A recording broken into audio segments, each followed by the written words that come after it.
듣겠습니다. 네, 안녕하세요. 로얄캐닌 한국 대표 이재현이라고 합니다.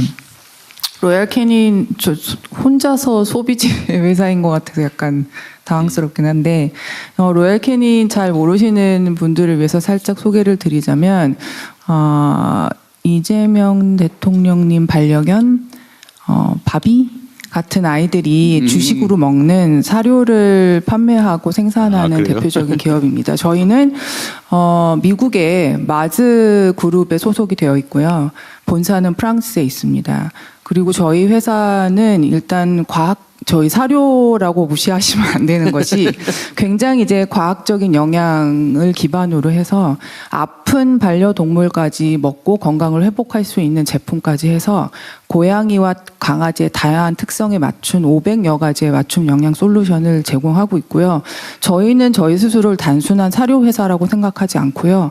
강아지, 고양이의 웰빙과 복지와 행복을 추구하는 것을 회사의 철학으로 삼고 있습니다. 저희 진심입니다.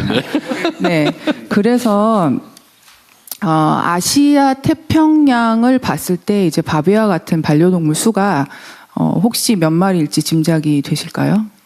글쎄요. 네, 매우 많습니다. 2억 마리 정도가 될 걸로 이제 예상이 되고요.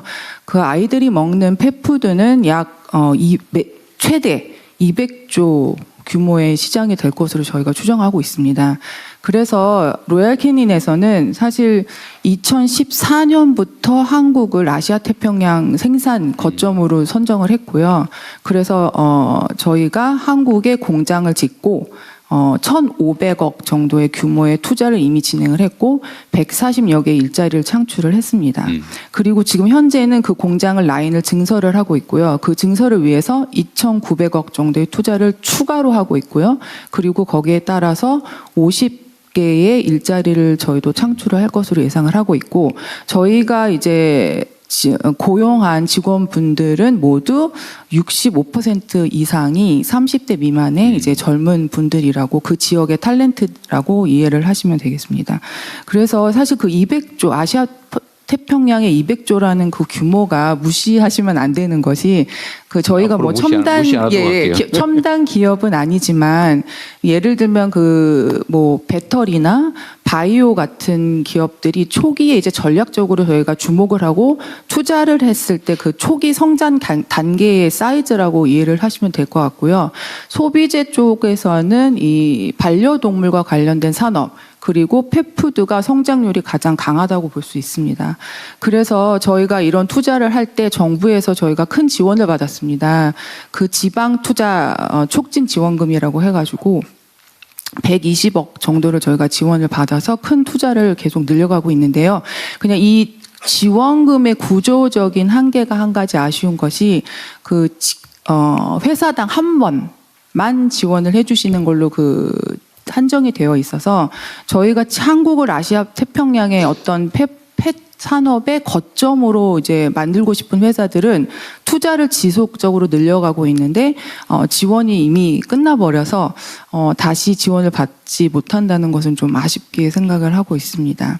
그래서 아까도 말씀드린 것처럼 저희도 새로운 테크놀로지 회사는 아니지만 새로운 성장 동력이 될 수 있는 산업으로 봐주시고 한국이 거기서 중요한 역할을 할 수 있도록 추가적인 인센티브를 마련을 해주시면 매우 감사하겠고요. 마지막으로 이 아이들의 좋은 사료를 만든다는 것은 아이들의 건강과 행복을 책임지는 일이라고 저희는 강하게 믿고 있고요. 사람과 동물이 함께 행복하게 살 수 있는 사회를 만드는 선진화된 문화를 만드는 것이 저희의 철학이고 가치임을 다시 한번 강조드리겠습니다. 감사합니다. 네. 저도 몰랐는데 오늘 로얄캐닌은 확실하게 홍보가 된 것 같습니다. 이거 공장은 어디 있어요? 저희 김제에 있습니다. 어디? 김제. 김제? 전라도 김제? 예, 전라북도. 전북 김제, 김제 있어요. 네. 훌륭하십니다. 네, 뭐 한두 분 또 말씀 더 들어보시죠. 네, 고맙습니다. 로얄캐닌의 말씀 감사드리고요. 네. 갈수록 늘어나고 있어요. 네. 아마존 웹서비스 코리아 발언 듣겠습니다. 예, 감사합니다, 대통령님. 좋은 자리 마련해 주셔서. 저는 아마존 웹 서비스의 한국 대표를 맡고 있는 함기호입니다. 아마존 웹 서비스는 아마존의 계열사로서 전 세계에 클라우드 컴퓨팅 서비스를 제공하고 있습니다. AWS는 한국을 굉장히 중요한 전략적 시장으로 보고 장기적으로 투자를 해왔습니다. 이미 2년 전에 한국의 7조 8,500억 원 규모의 투자와 12,000명의 고용 창출 계획을 발표한 바 있고요. 특히 지난번에는 에이펙 서밋을 계기로 저희 글로벌 CEO께서 방문하셔서 대통령님과 잠깐 면담을 했었었고 그 자리에서 AI와 클라우드에 7조 원의 추가 투자를 약속한 바 있습니다. 이러한 투자는 수도권뿐만 아니라 지역에서도 AI 인프라가 확산이 되고 청년 인재들이 현장에서 성장할 수 있는 기반을 만들 수 있는 중요한 계기라고 저희는 생각을 하고 있습니다. 이러한 맥락에서 대통령께서 지금 주도적으로 추진해 오고 계신 AI 프로젝트에 대해서 국내 기업들과의 협업을 전제로 글로벌 기업들이 같이 참여할 수 있는 가능성을 열어주시면 프로젝트 성과와 국가의 AI 경쟁력을 동시에 높일 수 있으리라고 생각을 합니다.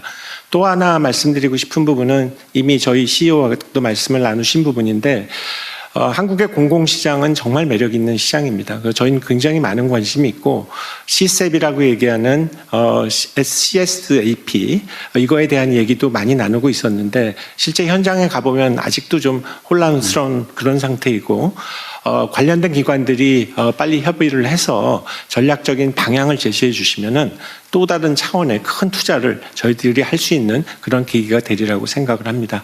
감사합니다. 네.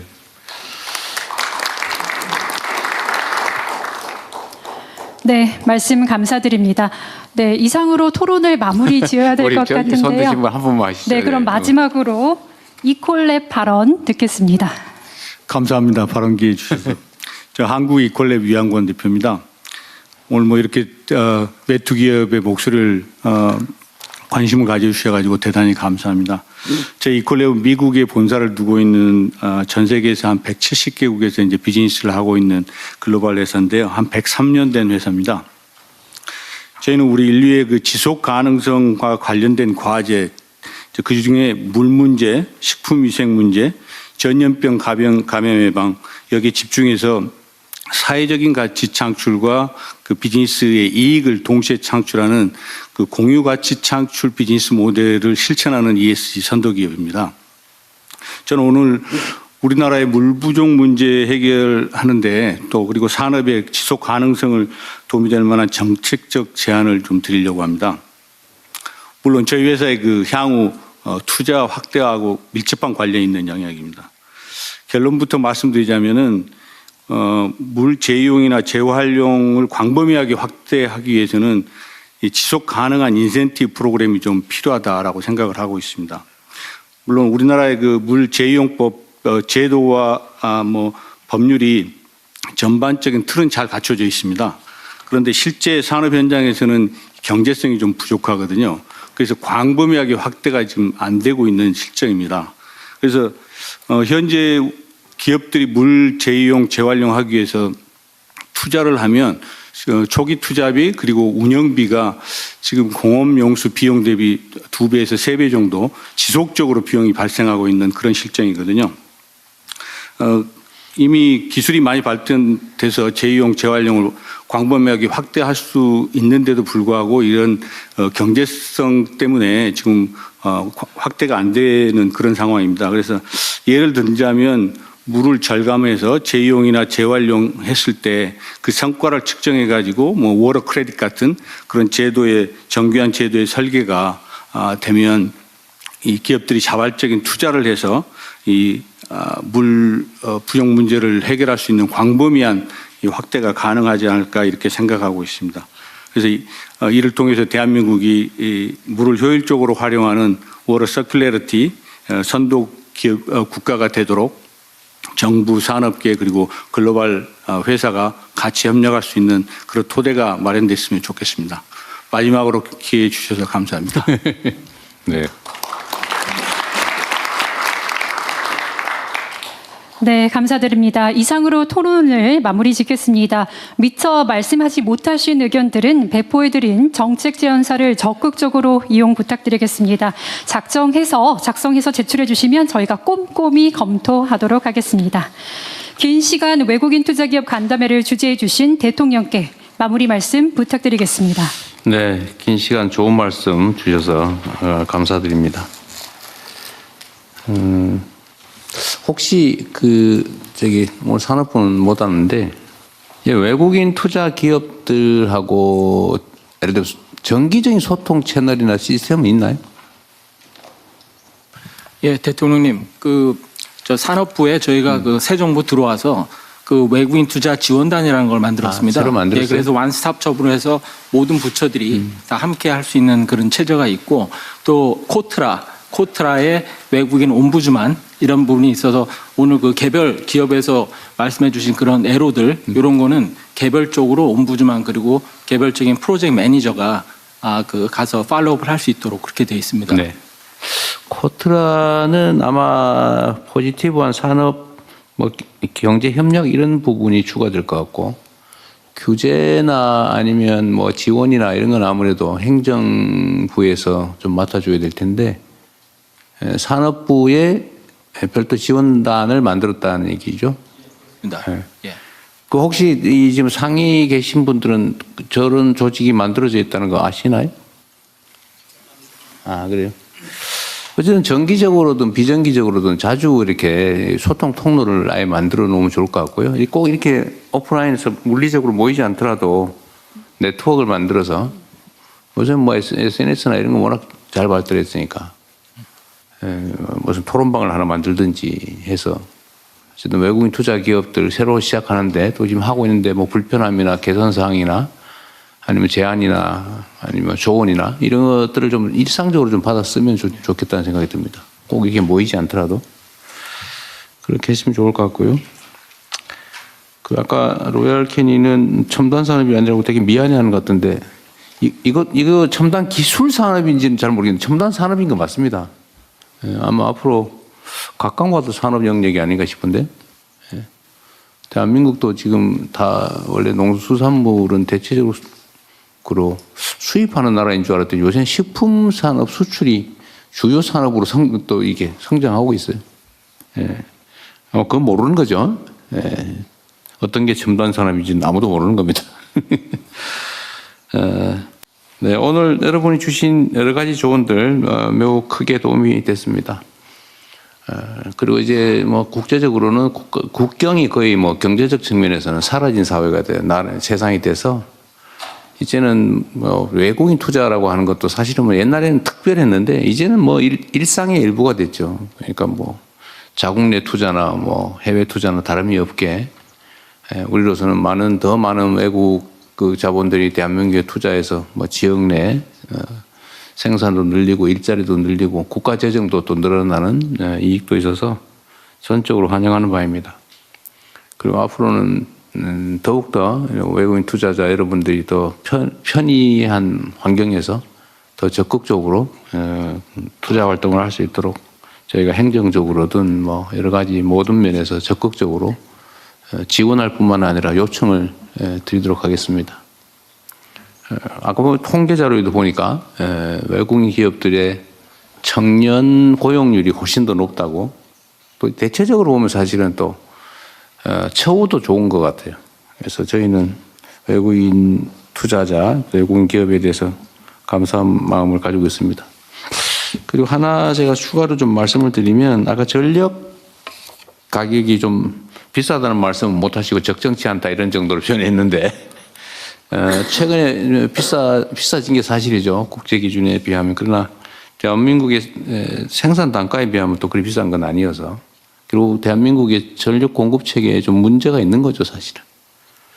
재생에너지를 대량으로 공급해서 좀 싸게 단가를 떨어뜨리든지 그렇게 하는 게 유일한 길인데 그것도 우리가 미래의 중요한 산업으로 우리가 육성할 생각이니까 좀 여러분도 기회를 가져주시고 또 기대도 해주시면 좋겠습니다. 제가 하나 추가로 말씀드리면 저희가 지방 중심의 경제산업 발전 전략을 앞으로 이제 추구해 갈 텐데 대한민국의 지도를 보면 이게 서쪽, 남쪽, 서남 해안이 바람도 좋고 태양광 발전에 매우 유리한 측면이 있습니다. 그런데 거기가 지역적으로 보면 이제 소외된 발전 지역이라서 저희가 소위 서남해안 지역을 집중적으로 재생에너지를 육성하고 또 재생에너지에 연관된 산업도 육성하고 또 그쪽에 산업 유치를 대대적으로 하려고 국가적 역량을 지금 모으는 중입니다. 그리고 제도적으로는 뭐 여러분 너무 잘 아시겠지만 소위 재생에너지 100%, 소위 RE100이라고 하는 게 이제 결국 피할 수 없는 미래의 트렌드가 될 텐데 이 RE100 그 특구를 이제 법률적으로 지정을 해서 그 지역에서 생산되는 전기는 송전 비용이 들지 않으니까 또 지역 균형 발전이라고 하는 정책 목표도 있고 하기 때문에 거기는 수도권보다는 훨씬 싸게 전기를 재생에너지를 중심으로 전기를 공급할 그런 국가적 전략을 가지고 있습니다. 물론 약간의 시간은 걸리겠지만 그런 점도 나중에 그 투자 결정이나 기업 운영 결정에 좀 참고하시기 바랍니다. 자, 긴 시간 대한민국 경제 발전에 크게 도움을 주신 여러분 감사드리고요. 여러분도 여러분의 그 투자 활동에 기업 활동에 도움이 되도록 최선을 다하겠습니다. 네, 감사합니다. 네, 말씀 감사드립니다. 이상으로 모두의 성장 외국인 투자기업 간담회를 마치겠습니다. 이어서 기념 촬영이 진행될 정의원이 대통령께서 먼저 이석하신 후에 참석자분들께서는 인솔자의 안내에 따라 이동해 주시기 바랍니다. 대통령께서 먼저 이석하시겠습니다.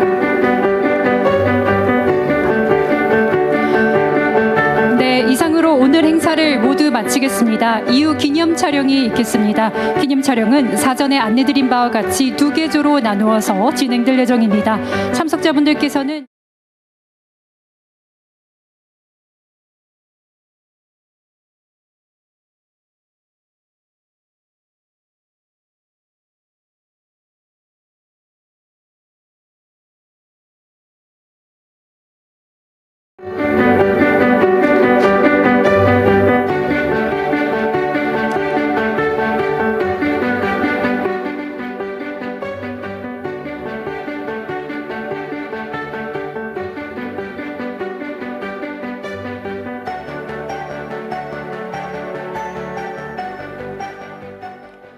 먼저 국민의례가 있겠습니다. 내빈 여러분께서는 무대 정면에 있는 국기를 향해 주시기 바랍니다. 국기에 대하여 경례.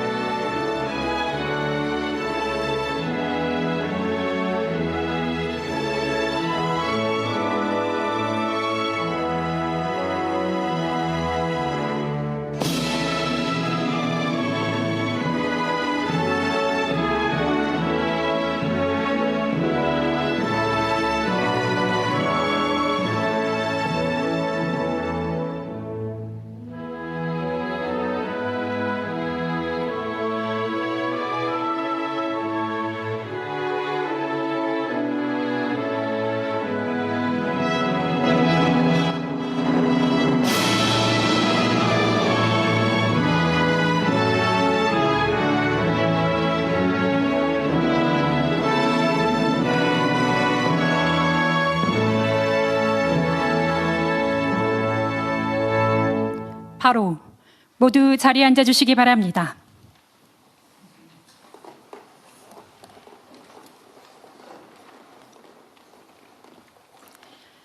안녕하십니까. 오늘 외국인 투자기업 간담회 진행을 맡은 아나운서 이세라입니다. 반갑습니다. 지금부터 모두의 성장 외국인 투자기업 간담회를 시작하겠습니다. 외국인 투자기업은 우리 경제의 성장을 함께 이끌어온 우리 경제의 중요한 동반자입니다. 지난해 어려운 대내 여건 속에서도 우리나라는 외국인 투자 역대 최대 유치 실적을 달성한 바 있는데요.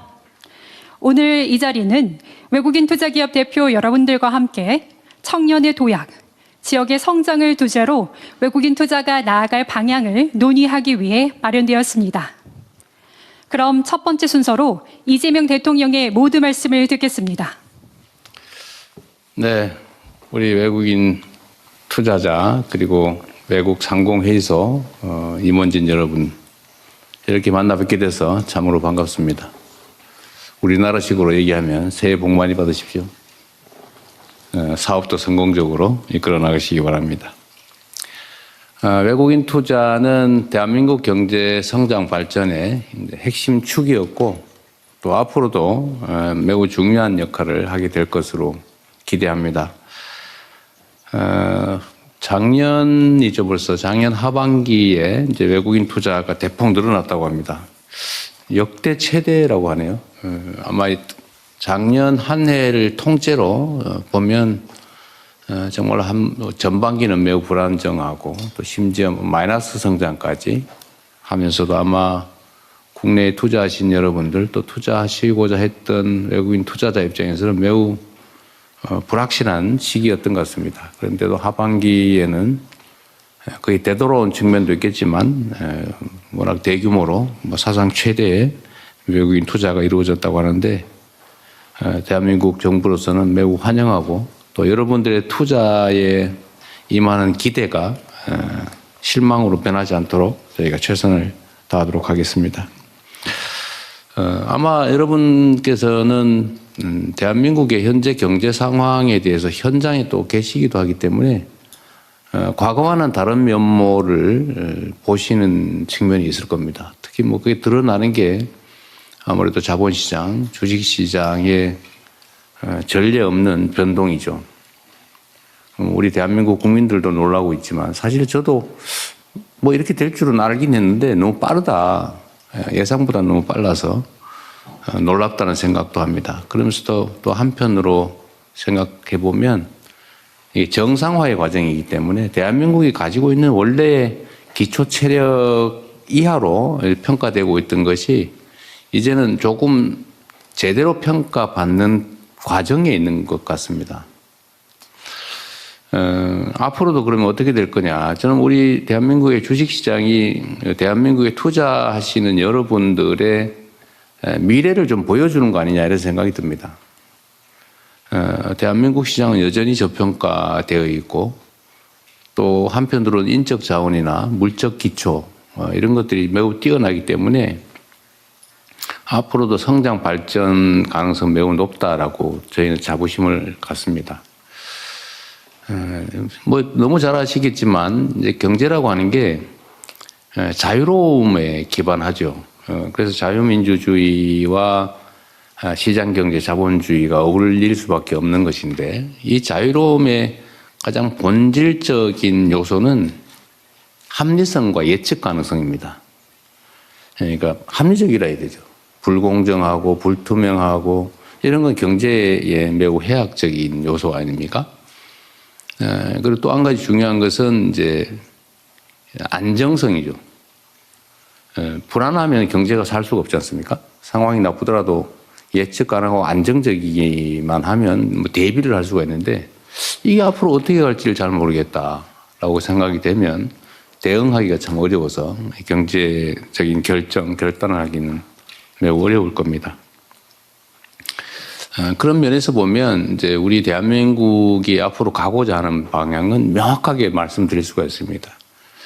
제가 전에 작년 9월인가 이제 월가에 가서 몇 분 이제 만나서 그때 얘기를 하면서 제가 그런 얘기를 했습니다. 앞으로 대한민국 주식시장이 이렇게 아마 바뀔 텐데 많이 투자를 해주면 좋겠다. 그런데 가능하면 대한민국 국민들이 주식을 좀 많이 산 다음에 들어오시면 좋겠다. 이렇게 말씀드렸는데 실제로 좀 반대로 돼버린 것 같아서 참 아쉽긴 합니다. 근데 그때 제가 대한민국 주식시장 얘기도 하면서 이제 사실 대한민국 투자를 하게 될 때 앞으로 대한민국 경제 상황이 어떻게 변할 건지를 이렇게 말씀을 드렸죠. 일단 한반도의 평화라고 하는 게 사실은 매우 중요하지 않습니까? 근데 그 문제는 걱정 안 해도 된다, 이제. 예를 들면 불필요하게 북한과 뭐 군사적으로 대결하거나 갈등이 격화되거나 그러지 않는다. 우리가 조금 양보하더라도 안정을 유지해서 이 정치, 그러니까 이 평화, 안정에 의한 한반도의 지정학적 리스크는 없어질 것이다. 앞으로도 실제 그렇게 할 것이고요. 지금도 그렇게 하고 있습니다. 그래서 그 문제는 없어질 거다. 지정학적 리스크. 두 번째로는 이제 기업 지배 구조에 관한 문제. 그러니까 이게 합리적으로 주주 중심으로 회사를 운영해야 되는데 이게 민주주의잖아요. 국가의 주인은 국민인 것처럼 회사의 주인은 주주라 해야 되는데 근데 이 주주가 실제로 주인 취급을 받고 있냐. 그렇지 못한 것 같다. 제대로 민주적이지 않은 것 같다. 그래서 이 지배 구조를 개혁해서 주주가 제대로 대접받는 합리적인 기업 경영 지배 구조를 만들겠다. 또 하나는 이제 시장이 불공정하고 불투명해서야 되겠느냐. 소위 주가 조작이니 뭐 이런 걸로 대한민국이 참 망신사를 샀는데 지금부터 그런 건 없다. 철저하게 주식시장의 공정성, 투명성을 확보하겠다. 또 제가 그런 거 하는데 또 자신이 있거든요. 그리고 이제 가장 근본